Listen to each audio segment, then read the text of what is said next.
ಬಿದ್ದೋದ ಸರ್ಕಾರ, ಬಿದ್ದೋದೇನ್ರಿ ನಮ್ ಸರ್ಕಾರ? ಬಿಡಲ್ಲ. ಅದು ಏನು 2 ಸಾರಿ ಸೋತಿನ ಗಿರಾಕಿ ಹೇಳೋದು.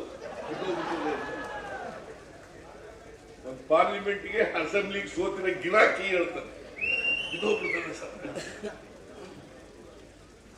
ನಾವು 5 ವರ್ಷ ಕಲ್ಲು ಬಂಡೆ ತರ ಇರ್ತೇವೆ. ನಮ್ಮ ಸರ್ಕಾರನ ಯಾರು ಕೂಡ ಅಲ್ಲಾಡಿಸ್ಲಿಕ್ಕೆ ಸಾಧ್ಯ ಇಲ್ಲ.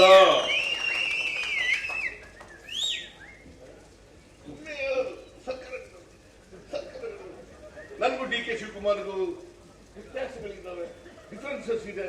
ನಾನು ಅವನ ಜೊತೆಲೆ ಕೂತಿದ್ದೀವಿ. ಈಗ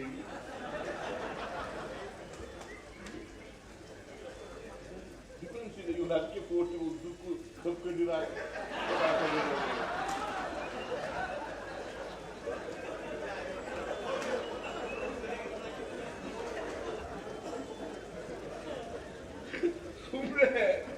ಸುಮ್ಮನೆ ಹೇಳೋದು.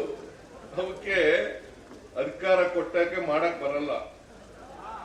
ಈ ರಾಜ್ಯನ ಅಭಿವೃದ್ಧಿ ಪಡಿಸಕ್ ಆಗಲ್ಲ. ಅಧಿಕಾರ ಸಿಕ್ಕಿದಾಗ ಮಾಡಕ್ ಆಗಲ್ಲ. ಅಧಿಕಾರ ಇಲ್ಲಿದಾಗ ಏನ್ ಅಧಿಕಾರಕ್ಕೆ ಬರಬೇಕು ಅಂತ ಸುಳ್ಳು ಹೇಳೋದು, ಅಪವಾದಗಳು ಮಾಡದ್ದೇ ಮಾಡುದು. ನಾನು ಹೇಳ್ತೀನಿ, 2028ರ ವಿಧಾನಸಭೆ ಚುನಾವಣೆ ನಡೀತದೆ. ಮತ್ತೆ ನಾವೇ ಗೆಲ್ತೀವಿ, ನಾವೇ ಅಧಿಕಾರ ಬರ್ತೀವಿ.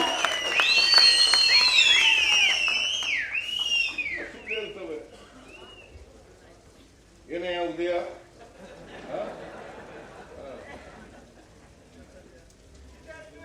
ಯಾವ ಕಾರಣಕ್ಕೂ ಕೂಡ ಬಿಜೆಪಿ ಆಗಲಿ ಜೆಡಿಎಸ್ ಆಗಲಿ ಅಧಿಕಾರಕ್ಕೆ ಬರಕ್ ಸಾಧ್ಯ ಇಲ್ಲ. ನಾವೇ ಅಧಿಕಾರಕ್ಕೆ ಬರೋದು. ನಾವು ಒಳ್ಳೆ ಕೆಲಸ ಮಾಡಿಲ್ವಾ? ಉಳಿದಂತೆ ನಡೆದಿದ್ದೀವಿ.